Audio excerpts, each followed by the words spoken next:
بسم اللہ الرحمن الرحیم۔ مسجد اقصی کی تاریخ۔ عزت و شان کے اعتبار سے پہلی مسجد حرام ہے، پھر مسجد نبوی اور تیسرے نمبر پر مسجد اقصی ہے۔ تینوں مساجد کا ذکر قرآن مجید میں ہے اور پھر آقا کریم صلی اللہ علیہ وآلہ وسلم نے ان کی خصوصی عظمتوں کو بیان فرمایا۔ نبی کریم صلی اللہ علیہ وآلہ وسلم نے معراج کو جاتے ہوئے مسجد اقصی میں تمام انبیاء کرام کی نماز کی امامت فرمائی۔ یہ شرف صرف اسی مسجد کو حاصل ہے کہ بیک وقت تمام انبیاء کرام علیہ السلام نے اس مسجد میں باجماعت نماز ادا کی۔ بیت المقدس کی سرزمین جہاں مسجد اقصی موجود ہے، ایسی دھرتی ہے جو ہزاروں انبیاء کرام کا مسکن رہی اور سینکڑوں انبیاء کرام کے بچپن کا گہوارہ ہے، اور یہیں اللہ تعالیٰ نے بہت سارے انبیاء کرام کو تاج نبوت سے سرفراز فرمایا۔ یہاں پر انبیاء کرام کے ہاتھوں ہزاروں معجزات رونما ہوئے۔ حضرت ذکریا علیہ السلام کو بڑھاپے میں اسی جگہ پر بیٹے حضرت یحییٰ علیہ السلام سے کی خوشخبری ملی، اور حضرت مریم علیہ السلام کو حضرت عیسیٰ علیہ السلام بھی عطا ہوئے۔ یہ مسجد کئی دفعہ آباد ہوئی اور کتنی دفعہ اسے اغیار نے تباہ و برباد کیا۔ مسجد اقصی مدینہ القدس کے دامن کوہ میں بنائی گئی، جس کا نام بیت المقدس ہے،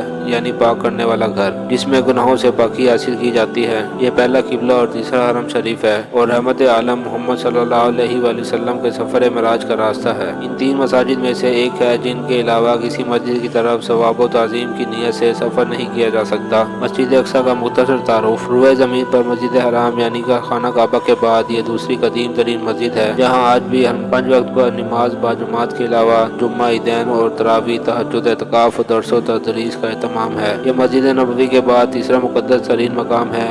فلسطین کی پاک سرزمین انبیاء کرام کا مسکن رہا ہے، اسی وجہ سے اسے سرزمین انبیاء بھی کہا جاتا ہے۔ اس کے چپے چپے پر انبیاء کرام علیہ السلام کے نشانات موجود ہیں۔ گزشتہ قوموں کے آثار یہاں جا بجا بکھرے ہوئے ہیں۔ اس ارض مقدس کا مشہور اور قدیم شہر بیت المقدس ہے، جسے القدس یعنی یروشلم بھی کہا جاتا ہے۔ یہ شہر 2 حصوں میں منقسم ہے، ایک پرانا شہر، دوسرا نیا شہر ہے۔ پرانے شہر کے چاروں طرف اونچی دیواروں کا احاطہ ہے اور اسی شہر میں تمام مقدس مقامات پائے جاتے ہیں۔ مسجد اقصی کے اطراف 1600 میٹر لمبی پتھر کی دیوار ہے، جس کے اندر 9 دروازے ہیں۔ گنبد صخرہ، اس کی تعمیر 5ویں امی خلیفہ عبد الملک بن مروان نے 68 ہجری بمطابق 688 عیسوی میں شروع کروائی، جو 4 سال میں پائے تکمیل کو پہنچی۔ گنبد صخرہ زمین سے 30 میٹر بلند ہے۔ یہ 2 منزلہ عمارت ہے جو 8 کونوں والی ہے۔ ایک گوشے سے دوسرے گوشے کی دوری 20 میٹر اور اونچائی 15 میٹر ہے۔ اسی صخرہ کے نیچے غار انبیاء علیہ السلام ہے، جہاں پہنچنے کے لیے 11 سیڑھیاں ہیں۔ مسجد اقصی کی تعمیر۔ حضرت عمر رضی اللہ تعالیٰ عنہ 14 ہجری بمطابق 636 عیسوی میں اپنے دور خلافت میں فتح کے بعد یہاں تشریف لائے۔ حضور صلی اللہ علیہ وآلہ وسلم کے سفر معراج کی منزل کو تلاش کیا، اپنے مبارک ہاتھوں سے اس جگہ کو صاف کیا، وہاں مسجد کی تعمیر کا حکم دیا اور وہاں حضرت بلال کو اذان کا حکم دیا، پھر خود نماز پڑھائی۔ یہاں سادہ مستطیل لکڑی کی مسجد تعمیر ہوئی۔ مسجد اقصی کی لمبائی 80 میٹر اور چوڑائی 55 میٹر ہے۔ 23 مرمری اونچی ستونوں اور 49 چوکور چھوٹے ستونوں پر کھڑی یہ عمارت 705 عیسوی میں مکمل ہوئی۔ دروازوں پر سونے اور چاندی کی چادریں چڑھی ہوئی تھیں۔ مسجد کے 11 گیٹ ہیں، جن میں سے 7 شمال میں ہیں۔ 5 بار اس کی تعمیر ہوئی۔ موجودہ تعمیر 1035 کی ہے۔ اس مسجد میں 50,000 مسلمان نماز پڑھ سکتے ہیں۔ جولائی 1099 عیسوی میں بیت المقدس پر عیسائی حملہ آوروں کا قبضہ ہوا۔ ہزارہ مسلمان مردوں، عورتوں اور بچوں کا قتل عام کیا گیا اور مسجد کو گرجا گھر میں تبدیل کر دیا گیا۔ 12 اکتوبر 1187 عیسوی کو وہ عظیم الشان موقع آیا جب مسجد اقصی عیسائی قابضین سے واپس مل گئی۔ یہ عظیم کامیابی بطل جلیل سلطان صلاح الدین ایوبی کے شہر فتح کرنے پر حاصل ہوئی۔ عظیم الشان نادر ممبر سلطان صلاح الدین ایوبی نے حلب میں تیار کرا کر مسجد میں نصب کیا۔ 15 اگست 1967 بر قرب کا دن تھا جب ایک آسٹریلوی یہودی سیاح مائیکل روہن نے اسرائیلی حکومت کی خیمہ پر مسجد اقصی میں آگ لگا دی، جس سے جنوب مشرق سمت کی چھت شہید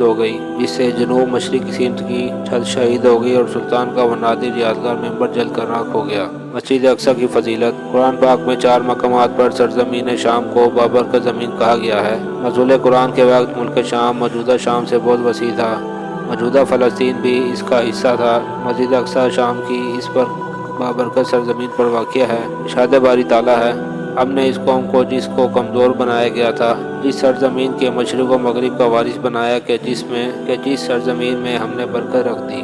اس آیت مبارکہ میں حضرت سلیمان علیہ السلام کے دور میں موجود بنی اسرائیل کی اس عظیم سلطنت کی طرف اشارہ ہے جو کہ اس زمانے کی شام اور اس کے گرد و نواح پر مشتمل تھی۔ اسی طرح ارشاد باری تعالیٰ ہے، ہم نے ان کو یعنی حضرت ابراہیم علیہ السلام کو اور حضرت لوط علیہ السلام کو نجات دی ایک ایسی سرزمین کی طرف جس میں ہم نے تمام جہان والوں کے لیے برکت رکھ دی ہے۔ اس آیت مبارکہ کے الفاظ العالمین سے واضح ہوتا ہے کہ سرزمین فلسطین و شام کی برکات کسی خاص جماعت، قوم یا مذہب کے ماننے والوں کے لیے نہیں ہے، جیسا کہ یہود کا خیال ہے کہ اس زمین کی برکات ان کے لیے مخصوص ہے، بلکہ اس سرزمین کی برکات تمام اقوام، مذاہب اور جماعتوں کے لیے ہے۔ اسی طرح ارشاد باری تعالیٰ ہے، حضرت سلیمان علیہ السلام کے لیے ہم نے تیز اور تند ہوا کو مسخر کر کے رکھ دیا، جو ان کے حکم سے اس سرزمین کی طرف چلتی، جس میں ہم نے برکت رکھ دی ہے۔ اسی طرح ارشاد باری تعالیٰ ہے، ہم نے یعنی قوم سبا کے درمیان اور ان بستیوں کے درمیان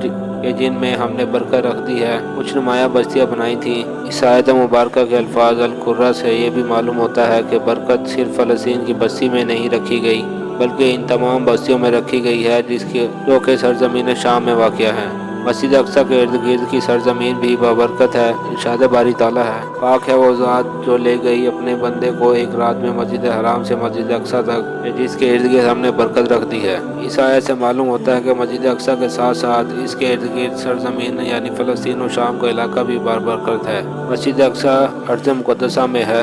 حضرت موسیٰ علیہ السلام کا قول قرآن مجید میں ہے، اے میری قوم کے لوگوں، داخل ہو جاؤ اس مقدس سرزمین میں کہ جس کو اللہ تعالیٰ نے تمہارے لیے لکھ دیا ہے۔ حضرت قتادہ رحمۃ اللہ علیہ کے نزدیک ارض مقدسہ سے مراد شام ہے۔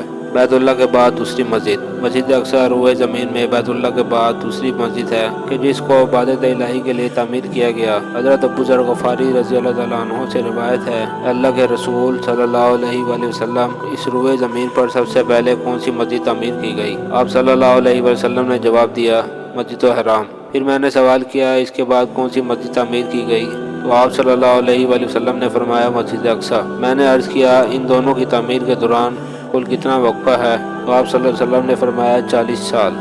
مسجد اقصی کی طرف شدر حال کی مشروعیت۔ مسجد اقصی ان 3 مساجد میں شامل ہے جن کا تبرک حاصل کرنے کے لیے یا ان میں نماز پڑھنے کے لیے یا ان کی زیارت کے لیے سفر کو مشروع قرار دیا گیا۔ آپ صلی اللہ علیہ وسلم کا ارشاد ہے، 3 مساجد کے علاوہ کسی جگہ کا قصد کر کے سفر کرنا جائز نہیں۔ میری اس مسجد کا یعنی مسجد نبوی کا، مسجد حرام اور مسجد اقصی کا انبیاء نے تعمیر کیا۔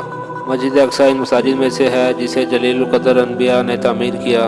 بدرانی کی ایک روایت کے الفاظ ہیں، حضرت داؤد علیہ السلام نے بیت المقدس کی تعمیر کے لیے بنیاد رکھی، پھر اللہ تعالیٰ نے ان کی طرف وحی کی کہ میں مسجد اقصی کی تعمیر حضرت سلیمان علیہ السلام کے ہاتھوں مکمل کرواؤں گا۔ مسجد اقصی میں نماز پڑھنے کی فضیلت۔ صحیح حدیث میں مسجد اقصی میں نماز پڑھنے کی بہت زیادہ فضیلت بیان ہوئی ہے۔ حضرت عبداللہ بن عمر اللہ کے رسول صلی اللہ علیہ وآلہ وسلم سے روایت کرتے ہیں، حضرت سلیمان بن داؤد علیہ السلام نے جب بیت المقدس کی تعمیر فرمائی تو اللہ تعالیٰ سے انہوں نے 3 چیزیں مانگی۔ وہ لوگوں کے لیے مقدمات کے ایسے فیصلے کرے جو اس کے فیصلے کو موافق ہوں، تو انہیں یہ چیز دے دی گئی۔ نیز انہوں نے اللہ تعالیٰ سے ایسی سلطنت مانگی جو ان کے بعد کسی کو نہ ملی ہو، تو انہیں یہ بھی دے دی گئی۔ اور جس وقت وہ مسجد کی تعمیر سے فارغ ہوئے تو انہوں نے اللہ تعالیٰ سے دعا جو کوئی اس مسجد میں صرف نماز کے لیے آئے تو اسے اس کے گناہوں سے ایسا پاک کر دے جیسا کہ وہ اس دن تھا جس دن اس کی ماں نے اسے جنا۔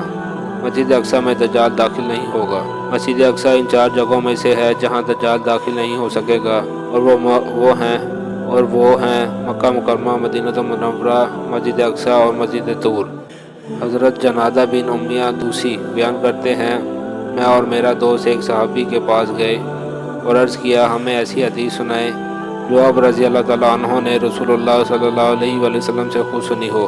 انہوں نے کہا، رسول اللہ صلی اللہ علیہ وآلہ وسلم ایک دن ہمارے درمیان کھڑے ہوئے اور فرمانے لگے، میں تمہیں دجال سے ڈراتا ہوں۔ 3 بار ایسا ہی فرمایا، میری امت کے لوگوں، وہ تم میں سے نکلے گا اور گھنگھریالے بالوں والا اور گندمی رنگ کا ہوگا، اس کی بائیں آنکھ میں مٹی ہوگی، اس کی بائیں آنکھ مٹی ہوئی ہوگی یعنی نہیں ہوگی، اس کے پاس جنت و جہنم ہوگی، اس کے پاس پانی کی نہر اور روٹیوں کا پہاڑ ہوگا، اسے اتنی طاقت و قوت دے دی جائے گی کہ ایک کی جان کو قتل کر کے اسے زندہ بھی کر سکے گا۔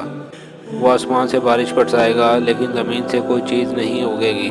وہ زمین میں 40 دن ٹھہرے گا یہاں تک کہ ہر جگہ پہنچ جائے گا، وہ 4 مسجدوں کے قریب بھی نہیں آ سکے گا، مسجد حرام، مسجد نبوی، مسجد مقدسہ اور کوہ طور۔